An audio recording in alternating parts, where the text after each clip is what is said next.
Hi. Are you ready? I'm as I'll ever be, yes. He's literally just run in and sat down. If you It's- haven't... Sorry, it's been a big weekend. It's Really? no, Stuff to share? no. Okay. Well, I did a wedding on Friday. Mm. It was fun. Yeah? They'd been together like 15 years and they had 3 kids and they just wanted to make it official. Okay. God knows why. But anyway, here we are. Hello, everyone. A big special welcome to anyone who is joining us live on our various platforms today. Yeah, we are live on Facebook, LinkedIn, YouTube, Twitter even today. So Wow. There's quite a few places to catch us live right now. And Look at us go. I know. If you're with us, we want to hear from you. We've got the comment box open. So if you have any questions along the way in today's episode, please don't be shy. Pop them in there and we will absolutely address them as they come in. So Ben, with this last episode that we had, you kind of made mention that business networking's like not really your thing. Yes. And in doing so, I got called out during that episode and was kind of forced to go to a little photographers networking. Oh, you went? I went. Yeah, the next morning. Good. Yes. Without me? Yeah. Okay. Hi. He was gonna take me, but anyway, it was too early. We'll take that offline. Even I didn't make it on time. Oh, really? No. Yeah, that would have pissed me off. Yeah.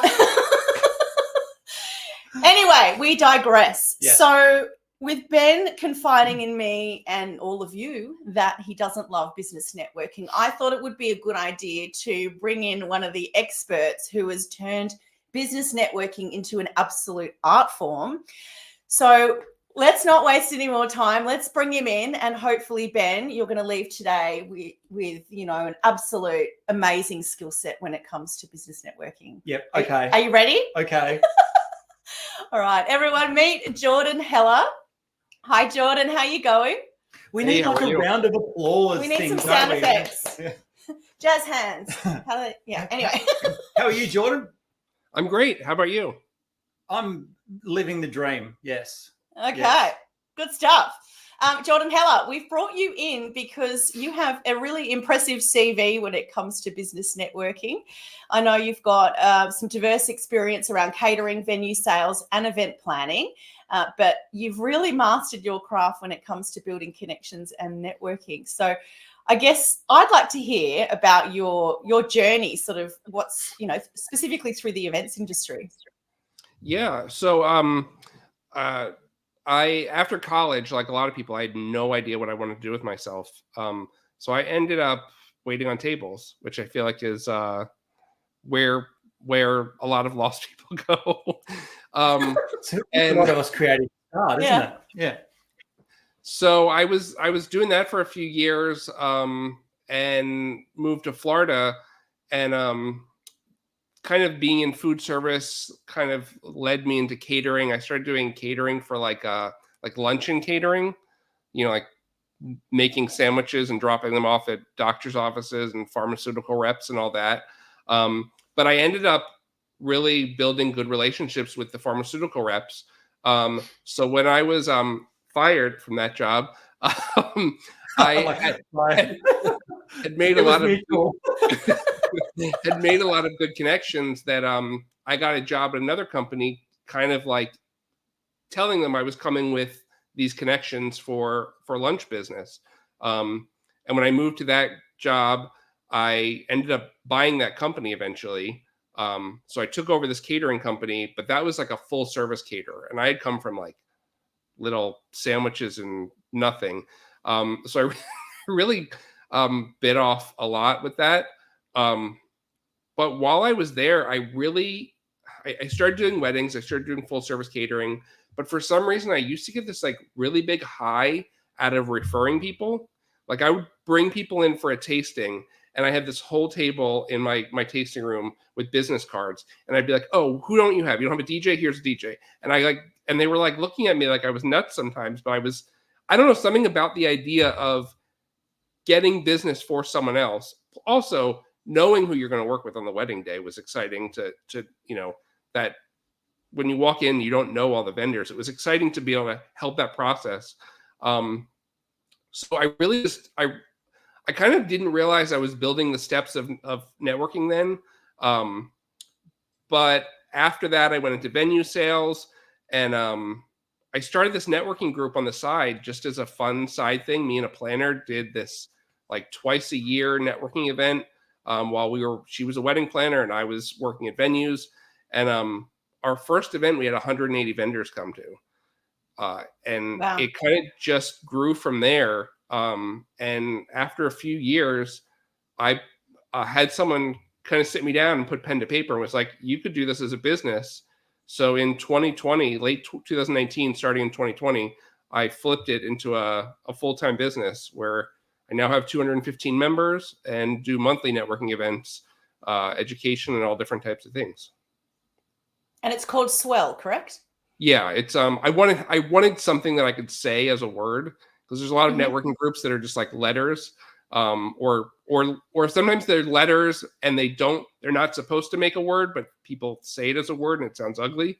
So I spent a lot of time like using the letters and finding something that was easy to say that sounded like something else that had like a positive connotation behind it.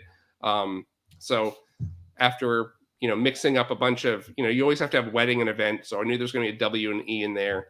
But yeah, so Swell is Suncoast Wedding and Event Leaders. I do have to like very often tell people it's only one L. Like if I'm giving my email address or like even my own members sometimes will add an extra L in there. But better too many L's than not enough.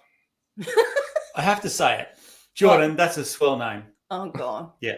Wow. Sorry, everyone. Sorry. I do actually need some sound effects. I'm gonna arrange that for the next episode. Guys, for people who are watching live, anyone in chat, can you just let us know in the chat that our audio is all right? Because we've gone highly technological here and actually turned our microphone on the side because our camera was focusing on it. So just let us know in the chat that you can hear us okay and that everything's all good. Sorry, over to you. Cool. So something you don't know about me, Jordan, is I actually developed a business networking event business myself called Business in Heels, and it grew to 55 franchises worldwide. So wow. I also know a thing or two about business networking events, but so I'm really interested to know, I guess, the format of the event. How does it work? What sets it apart from other networking events out there? Yeah, so our events, I really like pride myself on creating FOMO with our events, that like they're all really unique. I think one thing that's really fun about our events is like we almost do them like they're not usually expo style. They're more a themed cocktail party, the majority of them, which is kind of how we started out, and we've continued that through now that we're a membership. So we have big themes, pop culture themes, retro themes, other culture, like, world culture themes. And it allows our members to showcase what they can do in the confines of a theme, which is kind of like what a client would throw at you. They give you the parameters of their event design. So it's not just like a bunch of tables with, completely decor that's at odds with each other. It's always stuff that's cohesive and within a theme, from the food, the music, everything kind of goes together. So that really, I think, gets people excited, especially if it's a theme they're excited about. We've even had people who have been excited about, like, we did a Harry Potter event and there were a lot of people who were not Harry Potter fans, but they came out just because they wanted to see what we were going to do with it. You are, or you're not? No, I'm not either. Are we allowed to say that? And the ratings go. I don't think I've even seen one. Anyway, sorry. Yeah, but so we do a lot of those themed events. We do education events. Our big Swell Summer Summit, which is in August every year, is a full day of education with main stage speakers and breakouts. We do some events that are like speed networking. We have a really popular event every March called, last year was Coffee Over Competition. This year was Cocktails Over Competition, because we made it a little bit more alcoholic this year. But it was roundtable discussions by vendor category. So all the planners sat together, all the photographers sat together, all the DJs sat together, and everyone kind of had like discussions within their category about what was plaguing them in their specific sector of the industry. And then at the end, they all had a representative at the table who stood up and kind of like read out their pain points to the rest of the industry. And it was like really cathartic and fun. And like, it was, people were kind of like taking jabs at each other, but in a fun way. And it really helped people connect with other people who do what they do instead of like looking at them as just competition. Sorry, I've got a question that's just come off the back of that isn't on the notes that we've got. So I'm going to throw you. Can I throw you under the bus, Jordan? Yeah, that's good. In the email prior to this, you said that you were going to make me uncomfortable. So I think we need to play a little bit. Yeah. No. My question is, we have obviously the wedding industry worldwide has what we call wedding expos, wedding fairs, that kind of thing. And it's all the suppliers in one spot, and everyone comes in and everyone just tries to hawk their wares and sell them their stuff and all that sort of stuff. And it's like walking through, if you've ever been to Bali, it's like walking through Bali. And the couples get to the end of it and just go, oh my God, I'm so over this, get me out of here, eject. And for my probably the last 10 years of my career, I've been trying to work out and talking to people to try and work out a better way to do that. So a similar kind of scenario where you obviously you're a supplier, you're a vendor, and people are coming in to see you. But have you got any ideas of how that can be done differently or be done better so that people don't walk in and feel kind of sold to, violated, and walk out going, oh my God, that was just, how do I get out of here? Yeah. So I don't do wedding expos myself. I do business to business. I don't really do business to client except for my magazine. But I have seen a couple twists on it. I've seen people do more boutique style events.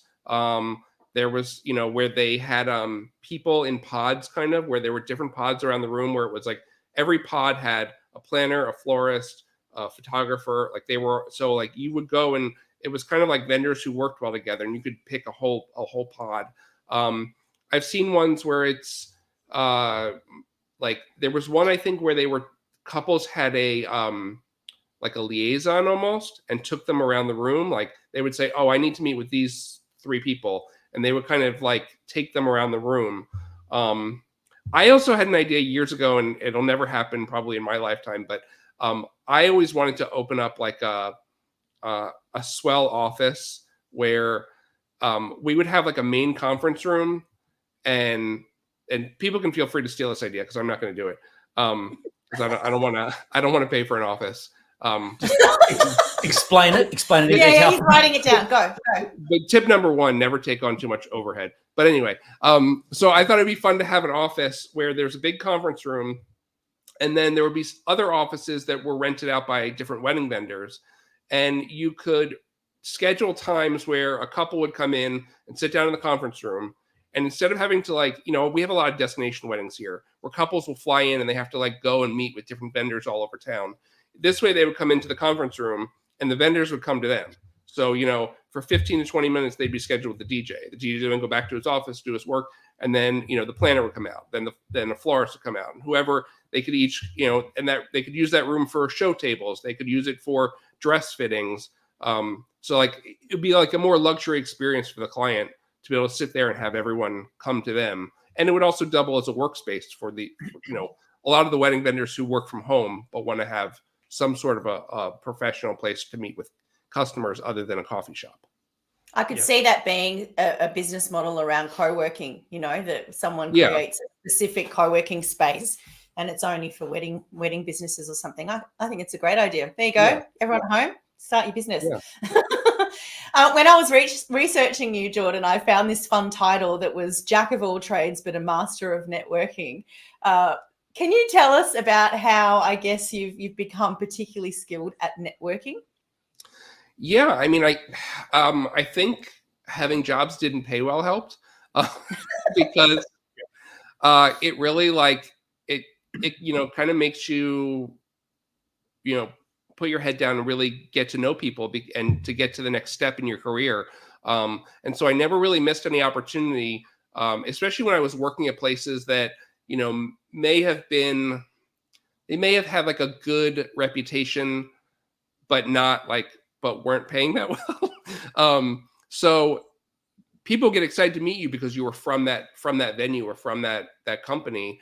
So I would use that kind of reputation of the places I worked with to meet as many people. I would use it to get people to come to Swell events, not in any kind of like promissory way, just kind of like, hey, this is Jordan from so-and-so, we're having an event.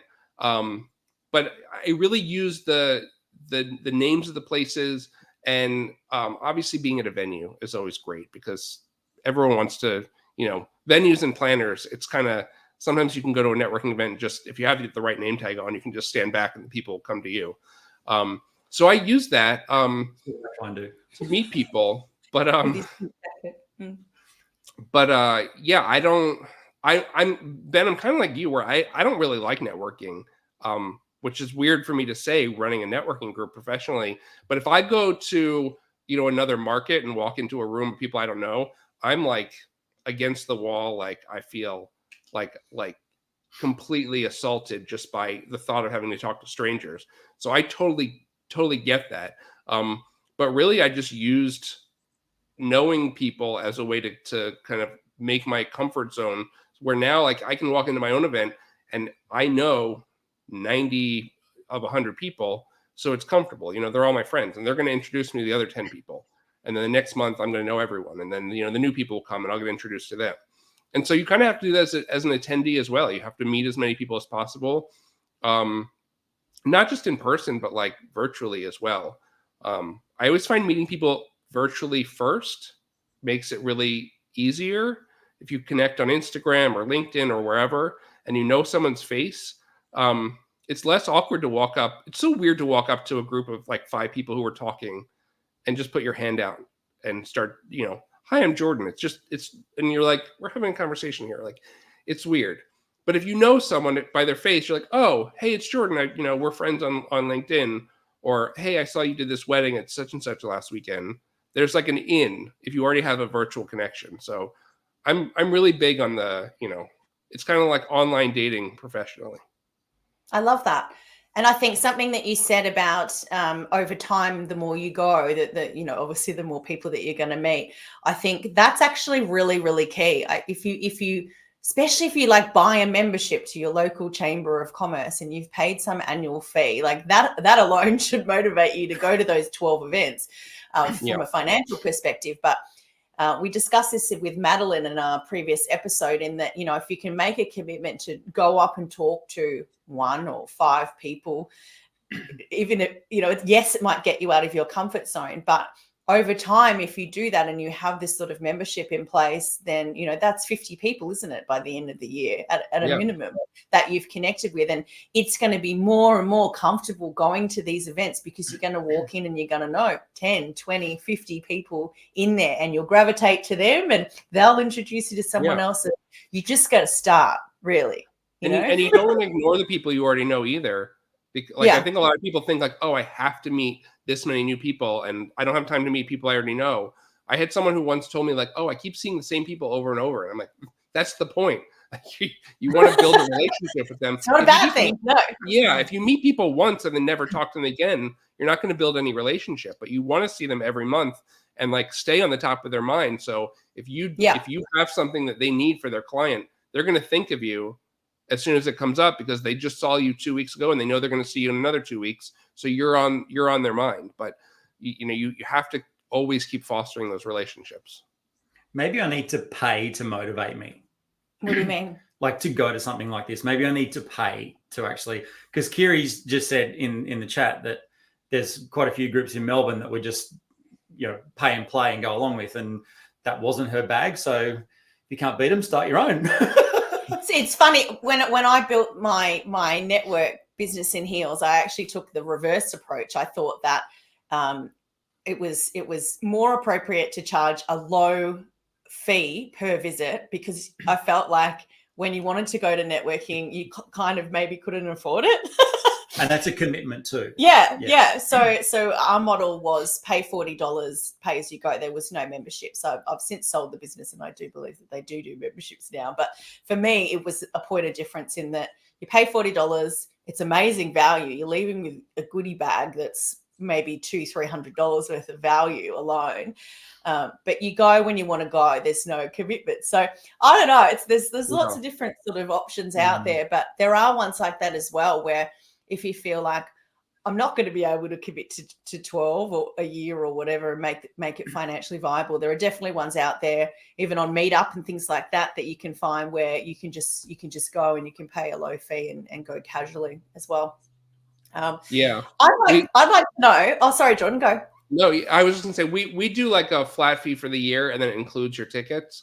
But the fee is so much lower than the retail. If you bought 2 tickets for all 10 events, it would be like almost twice as much as our actual membership fee. So the good thing is, with our membership, the tickets are included, but if you miss a couple of events, you don't feel like you paid for nothing, because you really have to miss a lot to not have it be still valuable.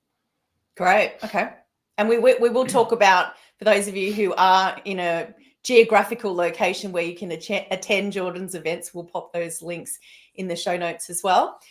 Have you got any tips around someone like Ben who's walking into a room, maybe because you've had similar experiences yourself in the past, but what are some tips for him to just get started and kind of conquer it and conquer these first steps, I guess? Yeah. Can I say cocaine? No. Sorry. No, you cannot. Right. Ben, Sorry. between you and Kiri's comments, there's a particular word in there I didn't like either. Sorry, go. Sorry. So yeah, because I'm right there with you, so I totally understand. I think first of all, going with someone who's more outgoing than you is a great tip, and I think you talked about that yesterday. Like, you need someone like you, Jack, who will introduce you to other people, who will like force you to meet other people, because if you go by yourself, it's such a recipe to just like be on your phone and hide in the corner and leave early. Because I've done it and wasted a lot of money doing it.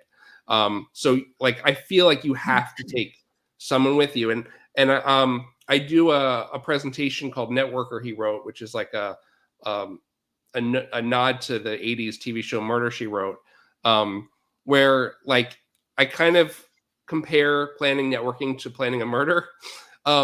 So with that, it's like, having an accomplice is really good, because you need someone to like help carry the body, dig a hole. You thought this through, Jordan. I like Wow. this. I think The analogy goes I really didn't off think we the were going in rails. this direction, but here we are. Ladies and gentlemen, this has gone a whole other way. The analogy really goes off the rails like mid-presentation, but it makes it a lot of fun. But yeah, so I think you have to I would never go to anything alone. That's why I include 2 tickets with my membership, because I don't think anyone should show up by themselves, unless they're like just that super extrovert who's gonna like run laps around the room.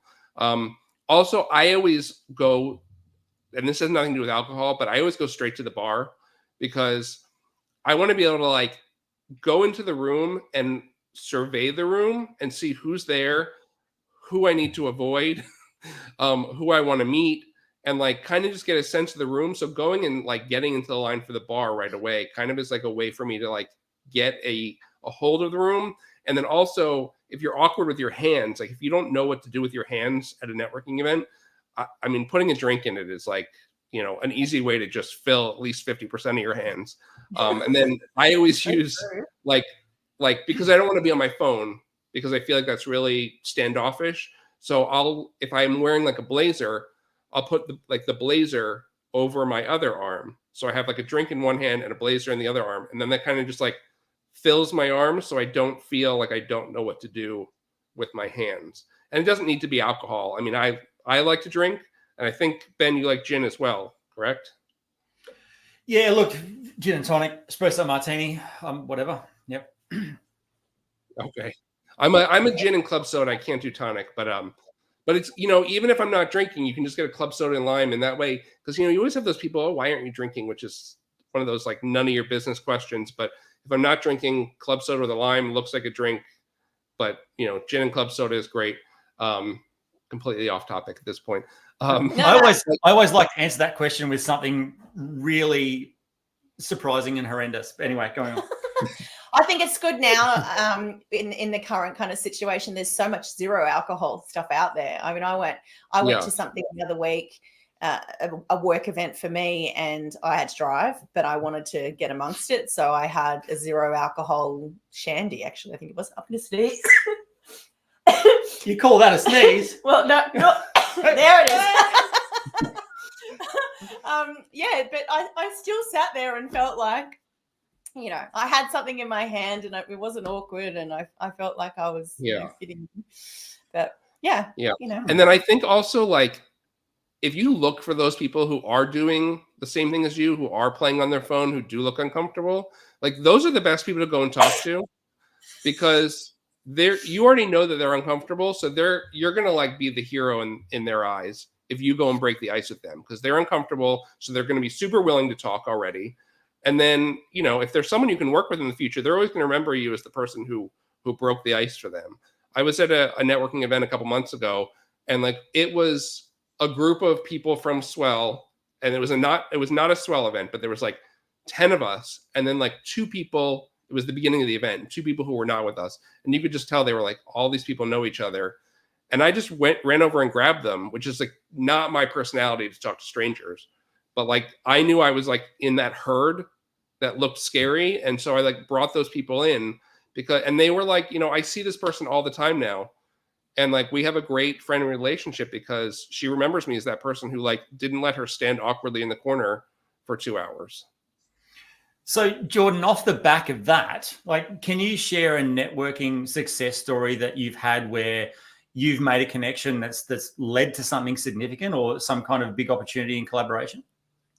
I think for my looking at our membership, the biggest wins that I've seen are the people who showcase at events, because it's an opportunity for them to work with people they might not have worked with. I had people who've booked events before the event even started. Like, we have, I don't even know what projection mapping is. Like, projection mapping, where they like have you ever seen what they do in the castle at Disney at night, where they like project onto the castle and they make it look like things are moving? I'll send you a video later.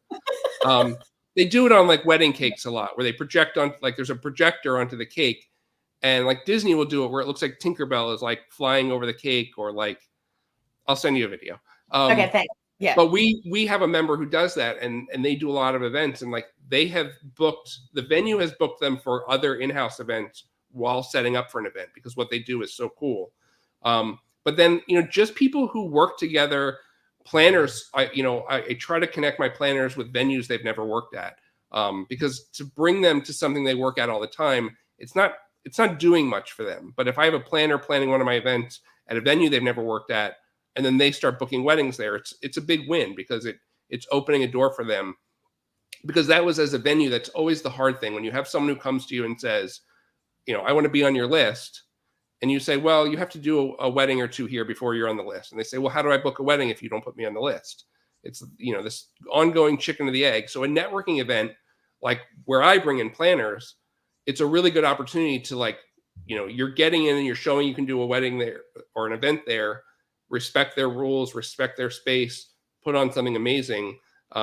So my wins really come from people who come and showcase and show what they can do, and work with different people that they haven't worked with before. Great. Yeah.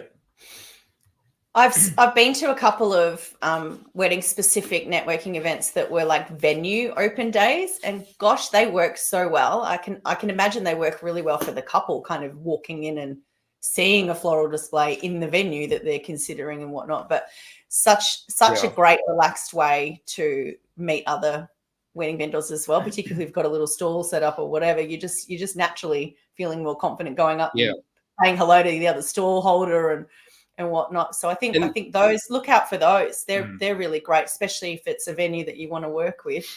And those are the great things where, like, people think of networking as a networking event, but like, networking is any opportunity you can have to interact with someone.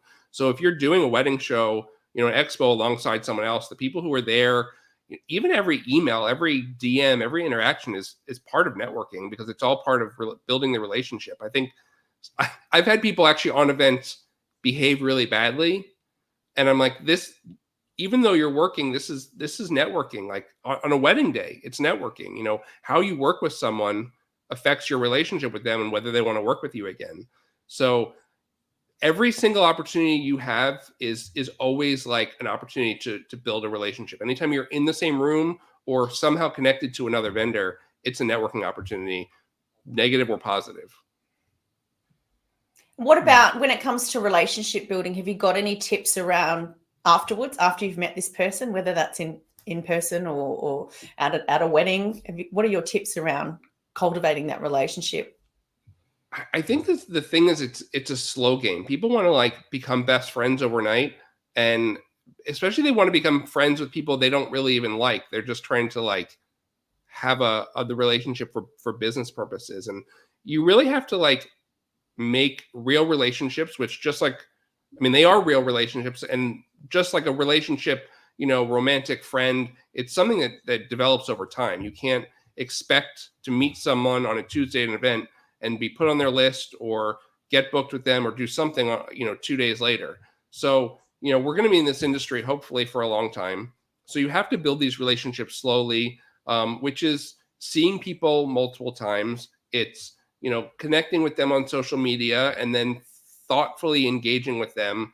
You have to like really be careful when you're engaging on social media. And, you know, I know, Ben, you have a radar for fakeness. And I think like you have to be careful when you're interacting.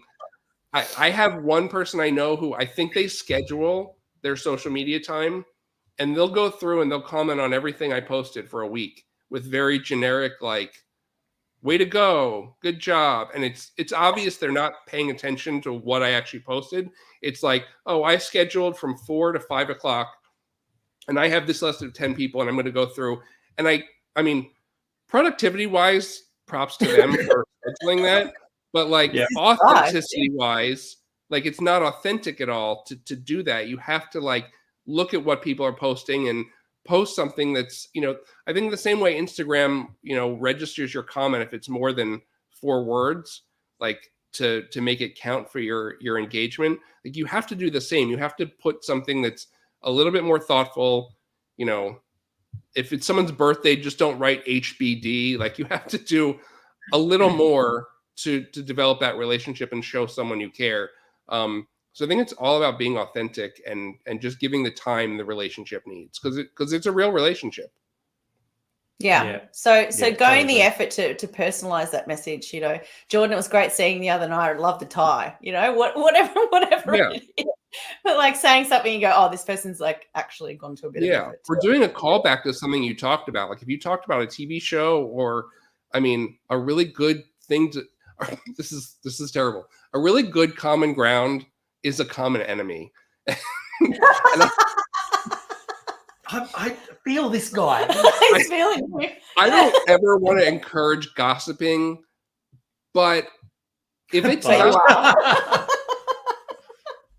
I feel like there's something people really can connect about if you have both had a bad experience with the same person, or it's terrible that negativity like is sometimes more engaging, but and I'm not talking about someone personal, like what's going on, that they're getting a divorce, that they something awful. I'm talking about like, you know, this person took my tip and pocketed it. You know, the bride gave this planner $200 for me and it never got to me. Like, I don't know, there's bad behavior in our industry, and I think finding people who are a common enemy can sometimes really bring you together. Uniting. Yep. I love that. Yeah. I love that. So where do you think networking's heading? You think there's going to be any big changes on the horizon, or we just, this is it? LinkedIn. I think more hands-on experiences, more immersive experiences are really where people are going.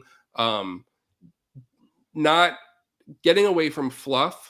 You know, with our education, I always want to bring in people who do like really engaging, how-to, instructional.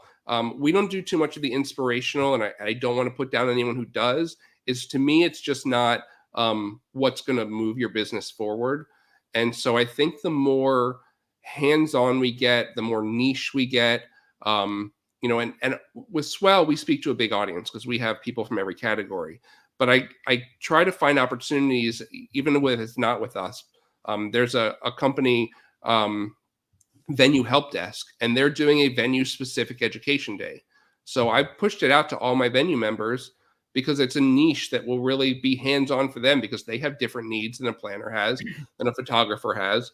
So I really think that those niche experiences and will really be the future of what people need for this industry. Cool. Mm. You got your special question that you want to ask? Special question. So, Jordan, I did have another question for you. Do it. Like, which was, you kind of touched on it earlier, and it was like, what advice would you give someone like me at a networking event who's potentially not a big fan of humanity at the best of times, but has to go to one of those things? But you kind of answered that before. So I think I'm just going to jump onto my Ben's guest question. So is that cool? Yeah, definitely. We need some music for it. Or do I just sound like, or am I This just is an the idiot? third time you've hinted at this. Yeah, Yep. I'm just an idiot. Okay. So, Jordan, if you walked outside today and ran into an 18-year-old version of yourself outside, what advice would you give that 18-year-old version of yourself knowing what you know now? The first thing I would say is you're not fat. It's only going to get worse from here. So that would be the first thing. I know, if I could only be as fat as I was then. I hear you.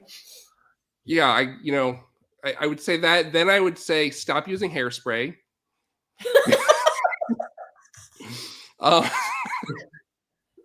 You don't need hairspray, Jordan. Yeah. Well, think- I did when I was 18 and under, and I think it might have led to some follicle issues because I used a lot of it in the 90s. Right. I don't honestly know if I would tell my 18-year-old self that much else because business-wise, I made a lot of mistakes. I bought a catering company with no ability to cook. It failed miserably. I had to file bankruptcy. But if I didn't go through that, I don't think I would be comfortably where I am today. So all of my mistakes, I wouldn't want to warn myself about because I would be scared to see where I was if I just kind of glided through. I might be doing something I really hate.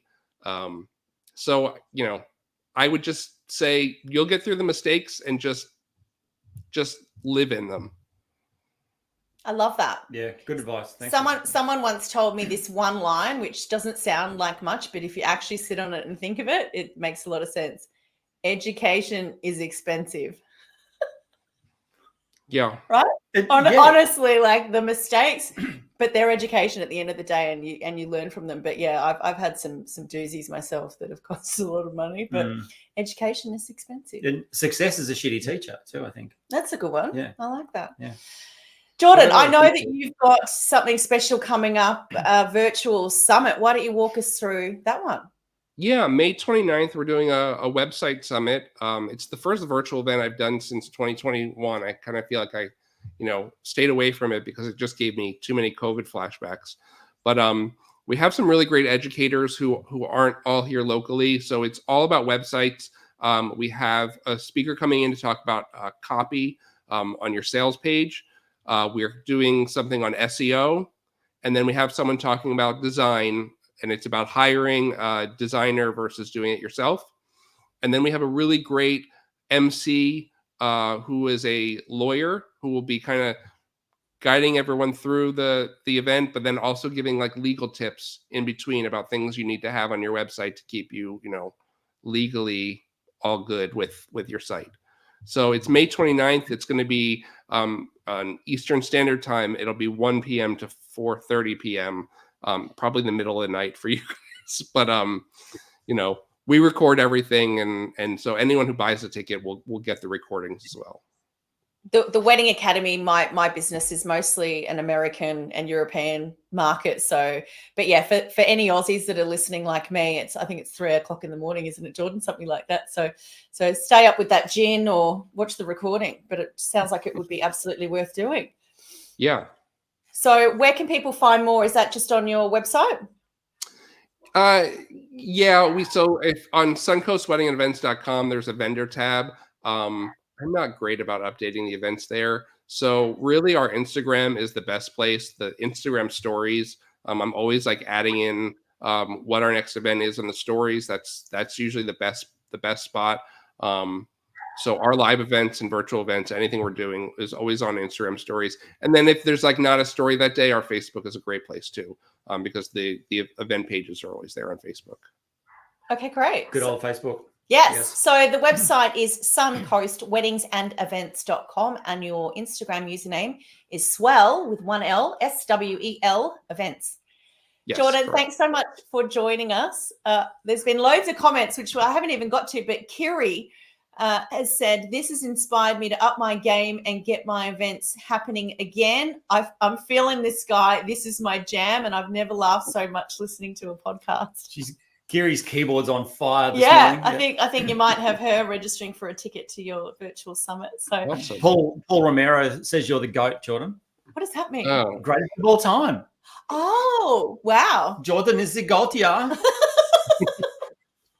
Paul is a former employer of mine.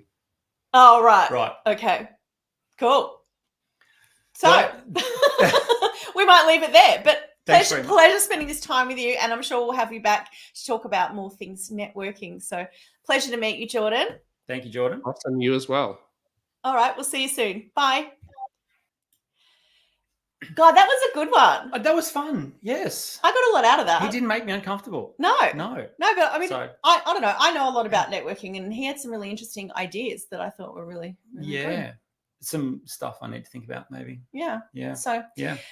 I've got some news, everyone. Yes. I was a bit busy over the weekend and built a little website for the podcast. Finally, weddingempires.com. Go there. You can see all of our episodes and all of our links to where you can find the podcast on all of the platforms. So Apple Podcasts, Spotify, the usual suspects, iHeartRadio, Amazon, all of that. Everywhere where you get your podcast. Everywhere where you get your podcast. And also you'll see there's a $9 subscription option as well. And I'm really, really excited about that. It's for our pro community. Some of you are already there. The benefits of joining this community are incredible. You are going to be here for these events, but you're going to receive an invite reminding you of these events before they go live. So you can just click from your phone or your email and be here and watch. But also there's all these additional other events and trainings on top of what we do at the podcast. So we're constantly getting in professionals to help you with various topics for your wedding business. And there's at least 4 of these a month on top of anything that we're doing on the podcast. So Yes. for $9 a month. $9 a month. Subscribe Right. and That see alone. more of us. But wait, there's more. So you're getting the podcast. You're getting exclusive episodes of the podcast as well. So you're going to start seeing on your podcast provider locked episodes that are only available for these pro members. So yeah, that's going to be another bonus. And lastly, we've got a huge library of templates. So tried and tested worksheets, documents, guides to help you with your wedding business. So things like budget spreadsheets and venue inspection checklists, and they're for all different kinds of roles. So not just for a wedding planner, there's things in there for florists, venues, photographers, the whole bit. So and for my photography team, there is some extra stuff coming for you as well. yes. We've been plotting Yes. some course material about wedding photography. So Yes. anyway, Can but we share the other stuff? what other stuff? The other stuff? Your stuff? The secret squirrel stuff that we're thinking about. Oh, Can we share? Just a little bit? okay, go on. Okay. I'm really excited about this. So I'm not going to tell you what it is, but we have something in the works that we're really excited about, and it's something that is going to involve you guys, all of you out there who are watching, and we're going to ask for your input and ask for your stories. So I'm not going to share too much. Just want to sit that there and just run away. Yeah, Watch this space. Yes, just watch this space. We're super excited about this, and I'm really excited about this. So watch this space. Something big is coming. Yes. There you go. You heard it here first. So more Yes. details to follow. But yeah, our website is weddingempires.com. If you want to connect on the socials and send us a message, we'd love to hear from you. Our username on Instagram and TikTok is Wedding Empires Podcast. And if you look it up on Facebook, you'll find a little group there as well. Yes, indeed. Cool. Thanks, guys. Thanks for joining us. Thanks for joining us.